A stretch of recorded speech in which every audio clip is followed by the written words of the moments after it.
আসসালামু আলাইকুম সম্মানিত দর্শক ও শ্রোতা সবাইকে জানাচ্ছি মানবিক শুভেচ্ছা।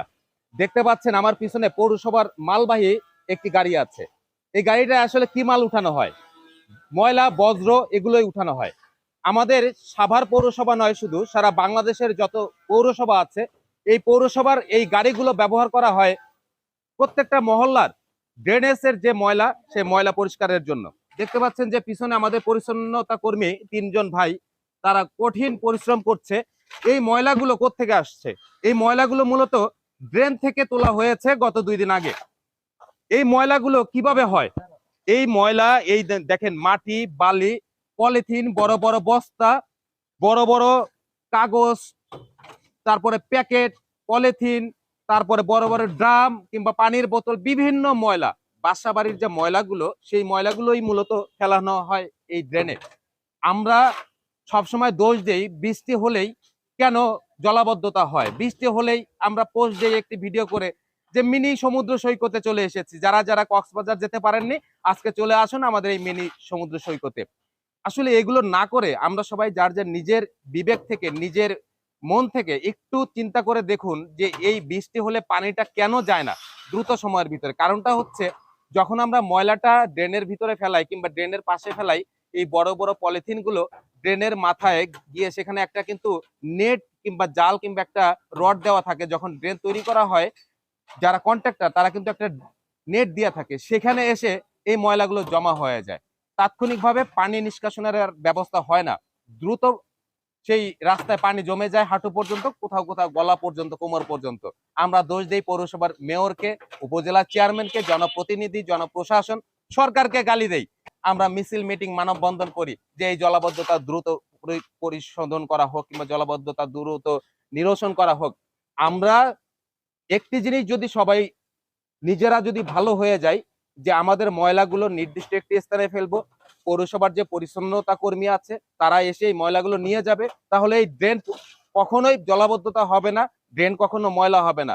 প্রতিনিয়ত দেখা যাচ্ছে এই গাড়িগুলো এভাবে ড্রেন পরিষ্কার করে করে, এক গাড়ি দুই গাড়ি নয়, এরকম দেখা যায় যে 20টা গাড়ি তারা একটি ওয়ার্ডের ময়লাগুলো নিয়ে যাচ্ছে।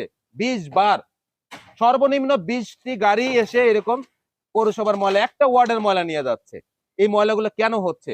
মেয়র এই ময়লাগুলো দিচ্ছে, ওয়ার্ড কমিশনার দিচ্ছে, না মেম্বার চেয়ারম্যান দিচ্ছে, না জনপ্রতিনিধি কিংবা এমপি এসে ময়লাগুলো ফেলাচ্ছে? ময়লাগুলো হচ্ছে আমাদের ভুলের কারণে।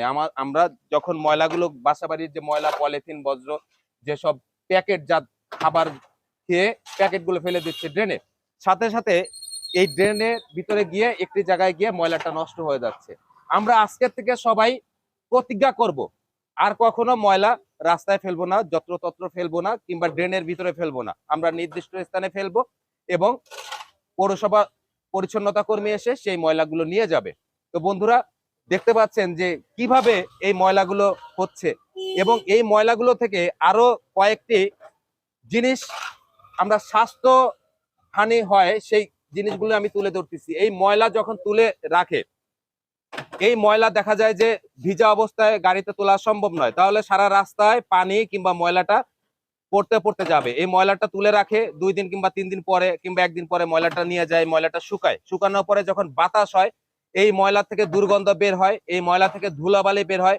এবং আরেকটা জিনিস আমি দেখাচ্ছি আপনাদেরকে, এই যে ময়লাটা নিয়ে গেছে, ময়লাটা নিয়ে যাওয়ার পরেও কিছু ময়লা কিন্তু রয়ে গেছে। এই ময়লাটা যখন আরেকটু শুকাবে, ধুলাবালির সাথে কিংবা বাতাসের সাথে এই ময়লাটা আমাদের মানব জাতির শ্বাস প্রশ্বাসের সাথে চলে যায়। যখন শ্বাস প্রশ্বাসের সাথে আমাদের ভিতরে চলে যায় তখন ফুসফুসে সমস্যা হয়, ফুসফুস ক্যান্সার হয়, কিংবা আমাদের বিভিন্ন রকম কিডনি রোগে আক্রান্ত হই, ফুসফুস রোগে আক্রান্ত হই, শুধুমাত্র এই দুর্গন্ধ এবং ময়লাজনিত শ্বাস প্রশ্বাসে ধুলাবালি নাকের ভিতরে, মুখের ভিতর দিয়ে ফুসফুসে যাওয়ার কারণেই।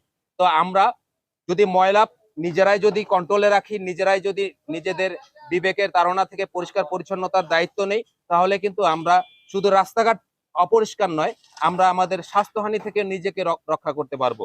বন্ধুরা, এই ভিডিওটি যারা দেখবেন সবাইকে অনুরোধ করবো বেশি বেশি শেয়ার করে দিন, কারণ আপনার একটি শেয়ারের কারণে আজকে আমি এই ভিডিওটি করছি সাভার পৌরসভা এলাকা থেকে। এই সাভার পৌরসভার এলাকার এই দৃশ্য নয়, শুধু সারা বাংলাদেশের। চট্টগ্রামে দেখেছেন কিছুদিন আগে, গত 1 সপ্তাহ আগে বৃষ্টির কারণে হাঁটু পর্যন্ত, গলা পর্যন্ত পানি হয়েছে। মেইন শহরে পানি হয়েছে গলা পর্যন্ত, হাঁটু পর্যন্ত। কিন্তু কেন?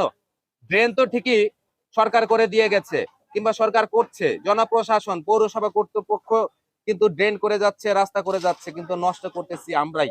তো আমাদের এই অনিয়ম, আমাদের এই অবমূল্যায়ন আমরা নিজেরা দোষ করে আরেকজনের উপরে চাপিয়ে দেই।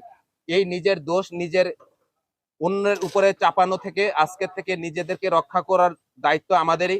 সবাই যার যার অবস্থান থেকে নিজে দায়িত্ব নিয়ে এভাবে এগিয়ে আসুন। সবাইকে ধন্যবাদ।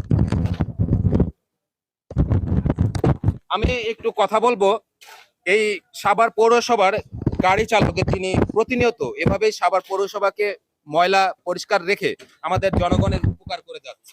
আমি একটু কথা বলবো তার সাথে। আসসালামু আলাইকুম। আমি মোহাম্মদ জহিরুল ইসলাম, সাভার পৌরসভার ড্রাইভার।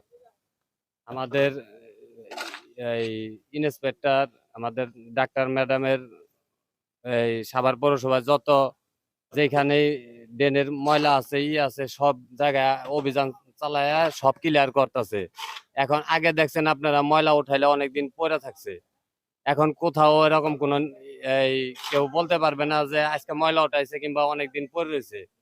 আমাদের উপরের স্যারদের নির্দেশে আমরা প্রতিদিন সব জায়গায় স্কেভেটার যেখানে লাগছে স্কেভেটার দিয়ে সবকিছু দিয়ে আমরা মানে সব ক্লিয়ার রাখতেছি রাস্তাঘাট। তারপরেও ময়লা হইতেছে, মানুষ সচেতন নাই। এই যে এই বিল্ডিং এর কাজ কাম করে এগুলার মাল সামানা রাস্তাঘাটে রাখে, ওগুলাও বৃষ্টির পানিতে ডেনে যায়। আবার এই ময়লা ফালায় ড্রেনের মধ্যে, এর জন্য এই যে জলাবদ্ধতা হয়। তো আমি বেশি কথা বলবো না এই বলে আমি রাখছি। আসসালামু আলাইকুম। সময়ত দর্শক ও শ্রোতা, সবাইকে আরেকটি কথা বলে রাখি। আমাদের মেন রাস্তার আশেপাশে অনেকেই বহুতল ভবন করেন। সেখানে দেখা যায় যে রাস্তার উপরেই ইট বালি সিমেন্ট রেখে যাচ্ছেন। এই যে এখানে যে ময়লাগুলো দেখছি, এই ময়লাগুলোর অধিকাংশ ময়লা হচ্ছে বালি, বালি এবং ইটের কুচি কিংবা পাথরের কুচি। এই ইটের কুচি, পাথরের কুচি কিংবা বালি এগুলো কোত্থেকে আসছে? যারা বিল্ডিং করেছেন তাদের যে বিল্ডিং তৈরির কাজে যে বালু ব্যবহার করা হয়, সেই বালু ইটের কুচি এগুলো কিন্তু ড্রেনে পড়েছে এবং সেই ড্রেনটা পরিষ্কার করার পরে কিন্তু এরকম হয়েছে।